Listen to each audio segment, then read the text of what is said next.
Perjalanan saya kali ini berada di Desa Talun, Kecamatan Montong, Kabupaten Tuban, dalam rangka menelusuri jejak dari penemuan fosil kepala ayam Panji-Laras.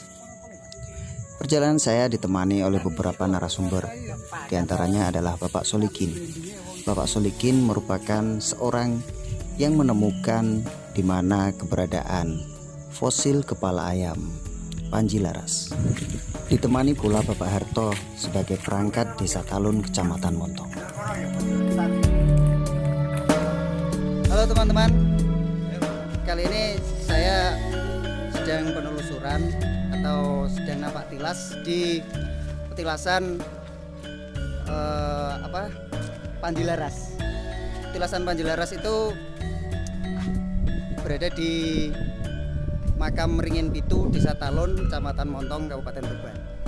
Nah, ini saya bersama rombongan. Tim saya ini bukan tim sebenarnya.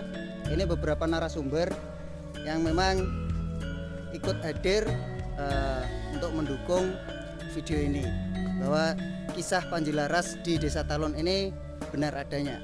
Dan mungkin akan kita buktikan apakah benar ada petilasan Panji-Laras, tentang kisah-kisah Panji-Larasnya juga nanti akan kita gali bersama. Ikuti terus perjalanan saya.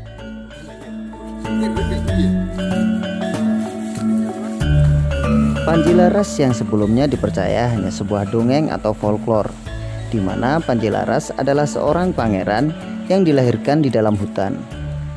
Panji-Laras memiliki ayam jantan, dan ayam jantan inilah yang nantinya membawa bertemu dengan ayahanda, yaitu seorang Raja Jenggolomane.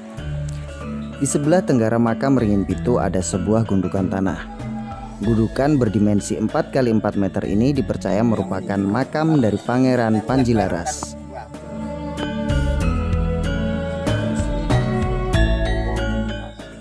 Teman-teman, sekarang saya berada di sebelah makam Panji-Laras. Jadi rekan-rekan Pak Solikin sama Mas Jibril sedang melakukan meditasi dan diskusi tentang alam gaib yang ada di makam Panji-Laras ini. Nanti akan kita wawancara setelah mereka meditasi di area sini. Oke, ikuti terus perjalanan saya.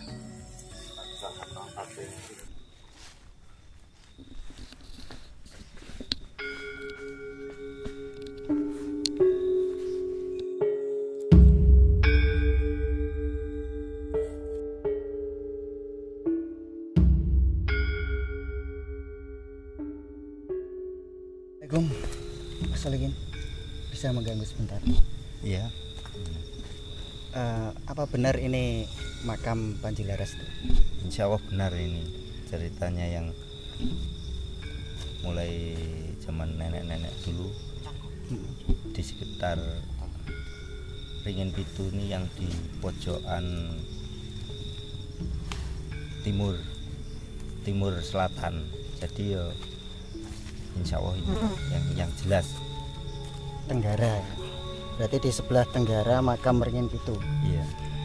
Nah, ini ada sebuah gundukan tanah iya, ini. iya, gundukan ini yang paling tinggi di sekitar sini cuma ini pertanda yang makamannya raja, di bawah Raja Jenggolomane. Jadi anaknya yang asli ini Panji-Laras. Anaknya Raja Jenggolomane. Raja Jenggolomane. Jadi yang memimpin daerah sekitar Talun Montong ini. Terus sebenarnya Panji-Laras itu orang apa? Dulunya itu ibunya itu yang namanya Dewi Arum. Dewi Arum itu istrinya Raja Jenggolo, Raja Mane itu. Ratu. Itu ya termasuk ratu itu. Itu ada keselisihan yang ada anaknya Buto itu menjelma menjadi istrinya Raja Jenggolo itu. Terus akhirnya ada orang dua kok sama, terus yang istrinya itu disuruh bunuh, yang istrinya yang asli itu dikiranya bukan yang istrinya yang asli, jadi disuruh bunuh sama patihnya istilahnya, pastinya kepercayaannya kerajaan itu. Jadi diasingkan di tengah hutan. Di tengah hutan waktu itu sedang hamil, terus akhirnya ditolong, kalau zaman yang anu kan kayak wali gitu loh, yang nulung itu. Terus akhirnya dia di situ dibuatkan rumah. Lah rumah itu rumahnya kecil, cuma ya rumah biasa lah, kayak gubuk gitu. Terus payonnya itu dikasih Payon itu atap ya? atap, dikasih klaras itu loh, klaras pisang itu loh, daun pisang yang kering itu ditumpang-tumpangkan gitu. Terus akhirnya lama kelamaan di situ lahir Panji Laras ini. Terus yang di kerajaan itu dulunya itu anaknya Butong Ngimbo jadi anu itu, jadi ibunya Panji Laras itu akhirnya juga itu bobot hamil itu loh, hamil itu. Terus akhirnya itu lahir yang titisannya Buto Ijo itu. Jadi kan Buto kan termasuk anunya kayak setan itu kan, banyak dari anunya dari api itu loh. Apa ya namanya itu, kayak Apa Banaspati? Banaspati lah, kayak itu. Dia tuh bisa berubah wujud gitu. berubah-ubah wujud ya. Itu. Nah, terus Panji Laras itu kan posisinya di tengah hutan pada saat itu lahirnya. Iya. Padahal dia kan sebenarnya anak daripada raja. Terus akhirnya dia itu dilahir di tengah hutan. Di tengah hutan itu kan dia kan sudah istilahnya akrab dengan hewan-hewan kayak ular, kayak kijang, kayak apa yang di hutan tuh, burung-burung itu kan sudah akrab. Terus akhirnya ada burung gagak. Burung gagak itu membawa telur. Jadi bawa telur itu ada dia tuh, terus akhirnya ditaruh di tanah. Terus akhirnya dibawa telurnya itu dibawa Panji, telur ayam itu dibawa Panji pulang, itu diwadahi kayak ya dikasih apa ya, Keraman itu. Kain ya. Ya anunya jariknya ibunya yang dari kerajaan itu yang udah supek-supek itu sama daun-daun kelaras itu. Terus akhirnya ditaruhkan di dalam anunya ular itu diiramkan di anu ular itu, ular besar ya. Tapi itu peliharaannya si Panji ya, Laras peliharaannya itu sudah kayak teman gitu. Terus akhirnya menetas itu dibawa pulang. Terus dibawa pulang tuh akhirnya ayamnya semakin besar itu dibilangi yang nulung ibunya itu, suatu saat kamu akan bertemu dengan ayahmu kalau sudah besar kan gitu. Yang bilang gitu, yang jaga itu, yang jaga telurnya tadi, yang jaga ibunya Panji Laras itu, yang membesarkan Panji Laras. Terus akhirnya setelah besar dia sudah punya teman. Ayamnya itu setiap diadu nggak pernah kalah, Terus ayamnya yang Panji Laras itu warnanya itu kayak mirip kayak kulitnya, bulunya gagak, hitam hijau mengkilat ya. Gitu ya? Mengkilat gitu. Nah, setelah itu ayamnya dulu kan ada adu jago di kerajaan. Dia dengar ada mau adu jago gitu. Terus dia bawa ayamnya itu dibawa ke kerajaan. Terus akhirnya ayamnya kan bagus, cuma dia kan nggak punya duit istilahnya, modal untuk taruhan ya, taruhannya kan besar-besaran itu. Seandainya zaman sekarang kan MM-an lah, itu zaman kerajaan jujutan MM-an ya. Itu sampai terus seandainya zaman sekarang kan sudah direkam gitu loh, disaksikan sama orang lain gitu. Terus akhirnya itu ayam itu ditaruhkan nyawanya sama dia. Seandainya dia mempertaruhkan nyawa untuk untuk mengalahkan ayamnya raja, untuk menyabungkan ayamnya tadi ya. Itu ya. seandainya ayamnya kalah dia dipotong lehernya. Oh, dia Tapi kalau sampai gitu ya. ayamnya menang, harta dan jabatannya itu dikasihkan kepada Panji. Itu yang si raja tadi. Iya. Ayahnya sebenarnya Iya, ayahnya, ayahnya. kan? Tapi Hmm. belum tahu itu ayahnya. Toh Yang si Panji juga belum tahu. belum tahu. Yang ayahnya juga enggak tahu kalau itu sebenarnya Iya. darah dagingnya Iya, gitu. dia mau masuk nyebrang Jenggolo itu, mau masuk ke Jenggolo daerah sini. di daerah sini, sekitar sini. Di sebelah timur. Ya, tapi nyebrang sungai kan dulu sungainya besar. Dikasih iya, jembatan itu. Jembatannya dulu belum kayu, masih kayu. Kayu. Ya, kayu jati itu. Apa yang terkenal dengan Kedung Terus Jenggolo itu? di Ya? situ dia ditangkap sama prajurit kerajaan Jenggolo tadi. kerajaan Jenggolo. Terus akhirnya dilihat, kok ayamnya kok bagus. Akhirnya dia punya temannya itu yo dia lucu loh, lucu kayak di film kayak Basir loh. Basirnya. Lucu ya, lucu temannya itu. Terus akhirnya dia nyerobot terus masuk ke dalam sana. Ada taruhan itu yang dari Tuban, dari mana-mana itu ada yang bawa itu kuda itu kuda samberani itu punya sayap tapi nggak kelihatan kalau sayapnya, tapi bisa terbang. Iya. Nah itu sampai di Ndang Duko itu dia jatuh, kudanya itu nggak kalau mau nyebrang kali itu jatuh gitu. Terus akhirnya disebut Ndang Duko, itu jaraknya sampai Duko itu. Gitu. Dekat. Ya.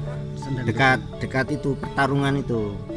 Terus akhirnya di situ disaksikan sama pejabat-pejabat dia, di situ taruhannya kalau menang harta dan jabatannya dikasihkan pada Panji, kalau Panji kalah dipotong lehernya itu. Sama anaknya yang anak Resogeni itu namanya. Itu yang Resogeni itu dulu setiap ada adu jagonya menang itu diambil sama anaknya Buto yang tadi loh.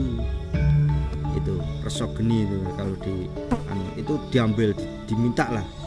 Itu yang terakhir itu ayamnya yang paling bagus itu yang rawat ayamnya itu ayamnya Soding.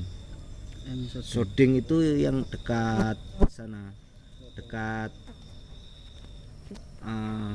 Bonagung ya. Selatannya Bonagung. Itu namanya orang tua zaman dulu namanya Soding, itu yang rawat ayamnya. Memang ayamnya titisan ular, warnanya agak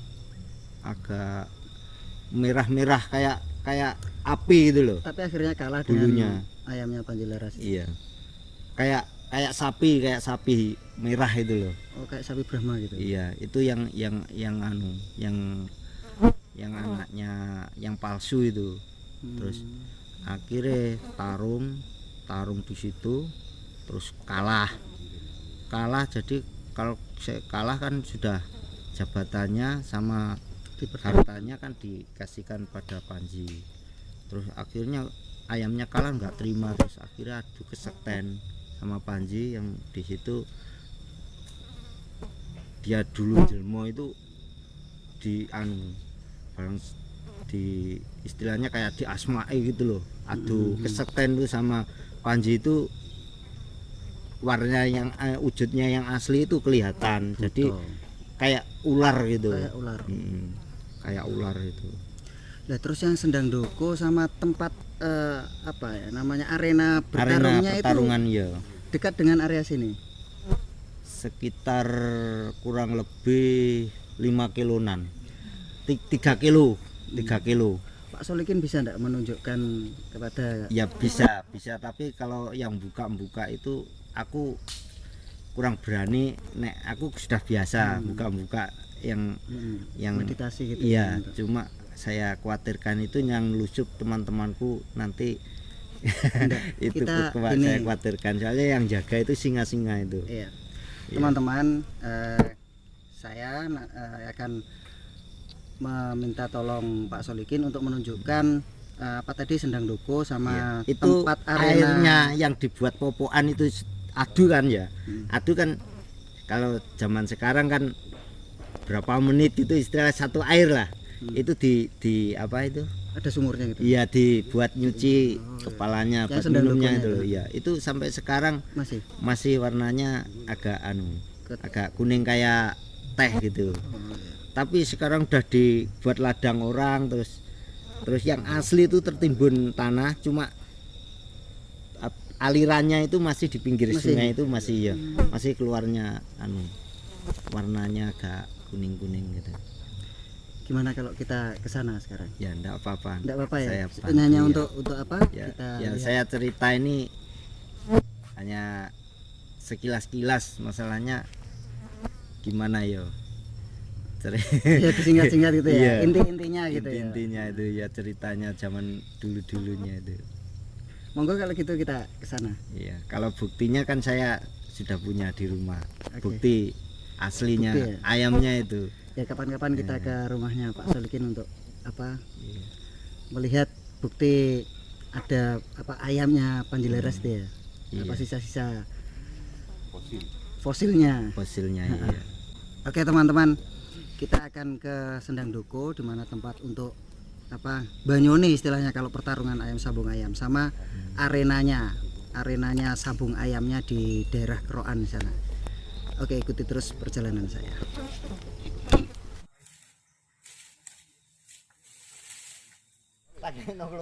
Teman-teman, penjelajahan kita, napak tilas kita tentang apa Panjileras ini akan kita lanjutkan di Sendang Doko dan Ngadon atau tempat arena pertarungan sabung ayamnya Panjileras.